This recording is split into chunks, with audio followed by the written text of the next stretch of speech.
Olá, hoje vamos analisar as variáveis explicativas do comportamento, estilo de vida, grupos de referência de pertença e classes sociais. Iremos ver ainda neste tutorial os processos de tomada de decisão de compra. Aqui temos o sumário daquilo que vamos abordar e vamos começar pela variável estilo de vida. Tal como já vos tinha referido anteriormente, a variável estilo de vida é entendida por alguns autores como variável interna e por outros como variável externa. Vamos, pois, fazer a sua apresentação no final das variáveis internas explicativas do comportamento do consumidor.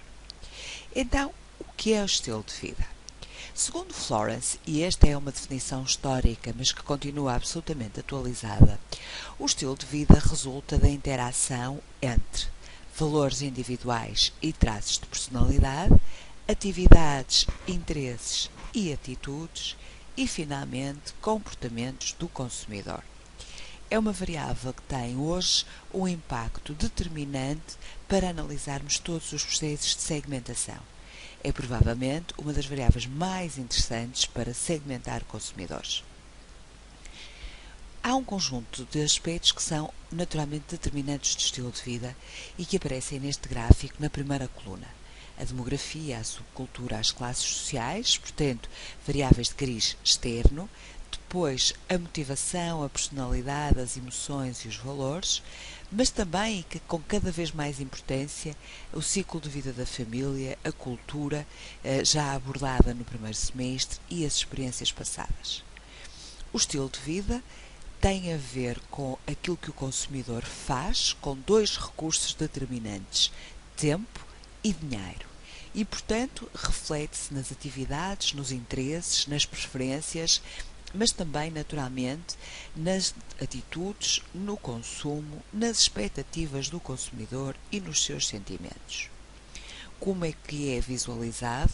É visualizado através do impacto no comportamento de compra e de consumo.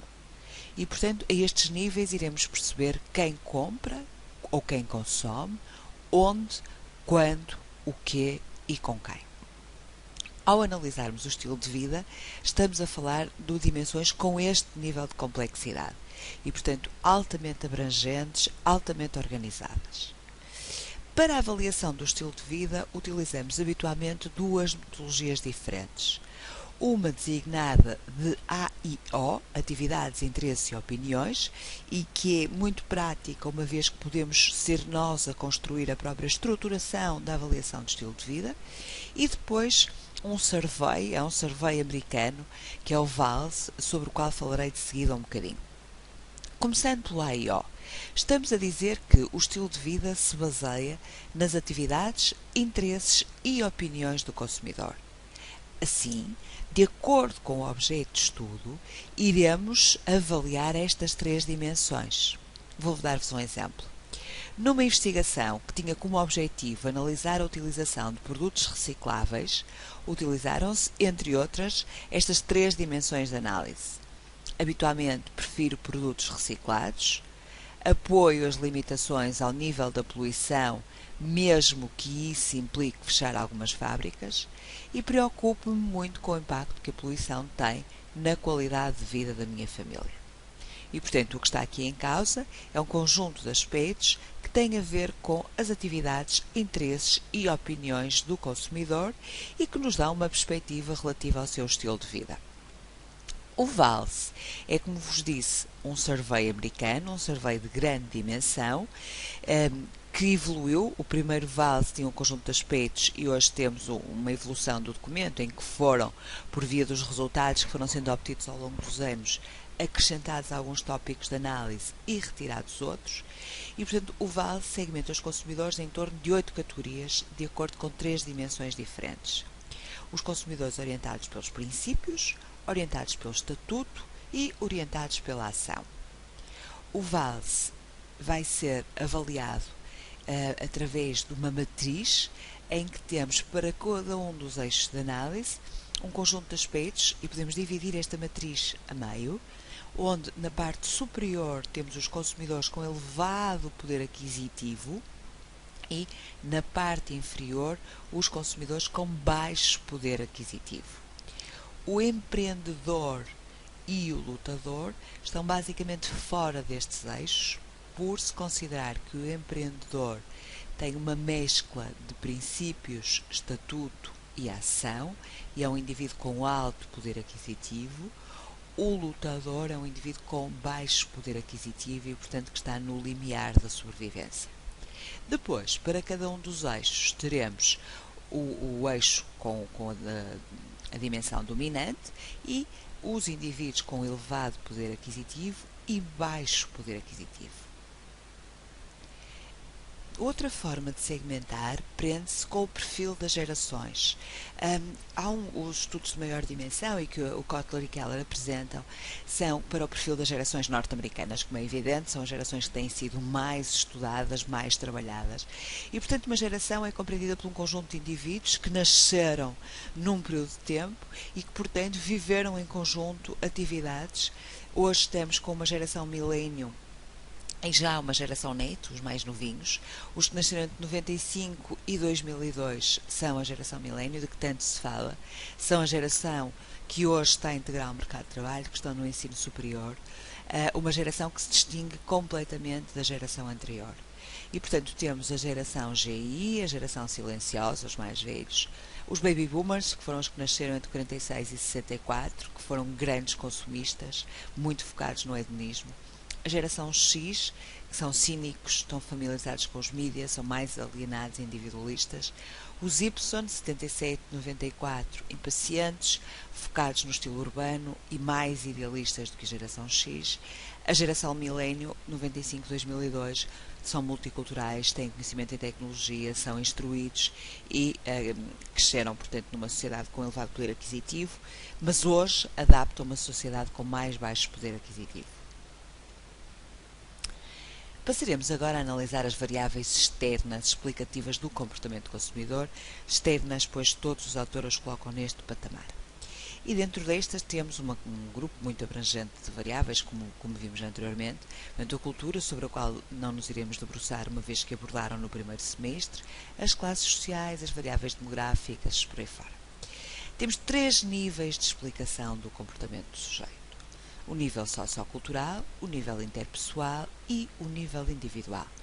Como é lógico, o nível individual é o que se centra nas variáveis individuais, portanto as psicológicas, as internas. Temos depois o nível interpessoal, que é o nível da relação com os outros, onde temos grupos de referência, líderes de opinião. E temos depois a cultura, a classe social e o estilo de vida no nível sociocultural. Vamos começar pela questão dos valores, que é uma das dimensões mais importantes na sociedade atual. E uma definição de Giddens diz-nos que as ideias que definem o que é importante, útil ou desejável são importantes em todas as culturas. Estas ideias abstratas ou valores atribuem significado e orientam os seres humanos na sua interação com o mundo social. Portanto, os valores são eixos de definição, eixos de orientação. Há um documento muito interessante, cujo link eu vos deixo ficar aqui, que é o Atlas of European Values, que nos ajuda a compreender para os diferentes países da Europa, mas também em algumas circunstâncias, e apesar de ser um atlas europeu, incluindo comparação com outros países a nível mundial, dizia que nos ajuda a compreender a forma como os consumidores equacionam um conjunto alargado de valores. Merece ser consultado, pois dá-nos uma orientação muito clara e interessante a propósito da questão dos valores, a propósito da valorização de diferentes dimensões nos diferentes países europeus. Ainda nas influências externas que os consumidores sofrem, e pensando na questão dos valores como orientadores, nós vamos ter um conjunto de dimensões muito distintas, dependendo do tipo de grupo e da sua dimensão. O tipo de grupo e dimensão irá ter naturalmente influências diferentes sobre o consumidor. Quando falamos de influências, estamos a falar de influências muito gerais e indiretas ou muito específicas e diretas, e de um contínuo entre estes dois eixos. Grupos de grande dimensão e, portanto, estruturantes da vida em sociedade, vão ter sempre influências gerais e indiretas. Os grupos mais pequenos, os microcosmos familiares, irão ter influências específicas e diretas. Todas elas têm uma importância muito significativa na determinação do comportamento do consumidor. O que se passa, na verdade, é que são influências diferentes, como facilmente se consegue perceber. A classe social é um dos grupos que durante muitos anos foi considerado muito relevante na determinação do comportamento do consumidor. Hoje nós sabemos que ela influencia o seu comportamento, uma vez que, como diz Baudrillard, nós não consumimos os objetos, manipulam-se os objetos como signos que nos diferenciam.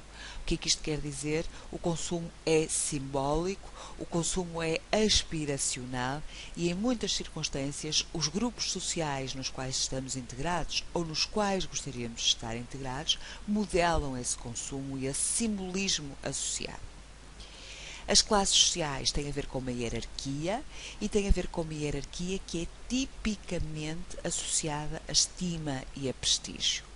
E, portanto, os sistemas de classes são mais fluidos naturalmente do que outros sistemas mais estratificados, como as castas, por exemplo, na Índia.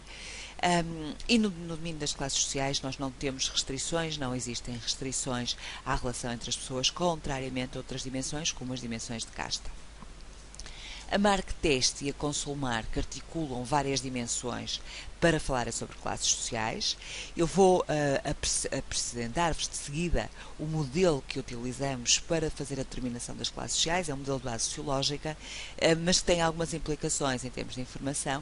Veremos agora como é que se articulam e quais as dimensões de articulação, quer da Mark-Teste, quer da Consulmark.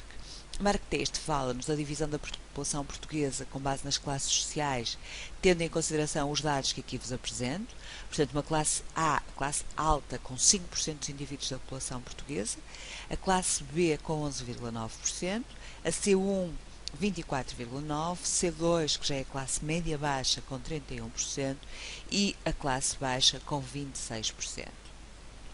No caso da Consulmark, a classe A e B são agregadas e têm 16,6% dos indivíduos, e a classe D e E, que são a média-baixa e a baixa, são também agregadas e têm 23,6% dos indivíduos. E aqui está a forma como a Consulmark determina as classes sociais, portanto, elas têm a ver com a profissão e com a escolaridade do indivíduo, e, portanto, as profissões tendo em consideração os grandes grupos profissionais da classificação nacional das profissões. E, portanto, temos os indivíduos mais escolarizados e com profissões mais diferenciadas na classe A e B, e depois, diminuindo o nível de escolaridade e também diminuindo o nível de diferenciação profissional, as restantes classes sociais.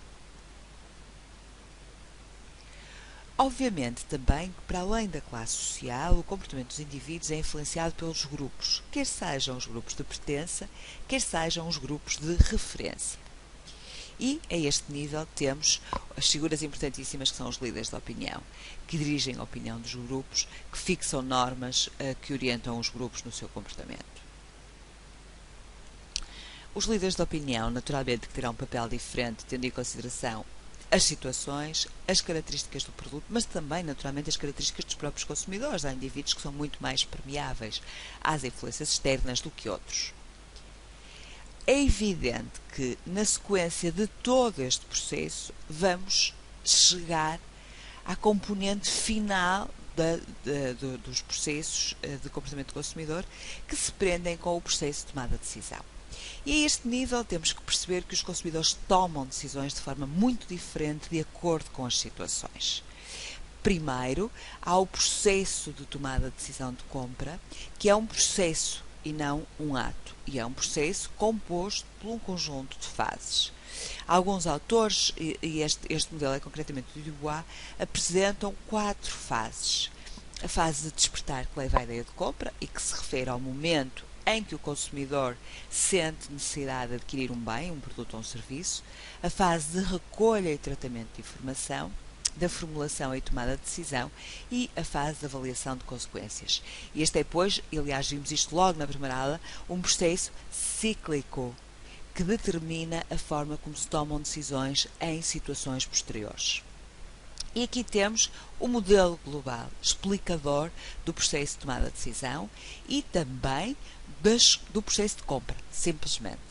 Nós temos situações diferentes, situações com maior envolvimento, com maior risco psicológico incorporado, e nessas situações teremos o processo de tomada de decisão, em que temos efetivamente o processo com as etapas que mencionei, mas que temos também não um decisor ou um consumidor, mas uma unidade de tomada de decisão composta por iniciador, influenciador, decisor, comprador e utilizador.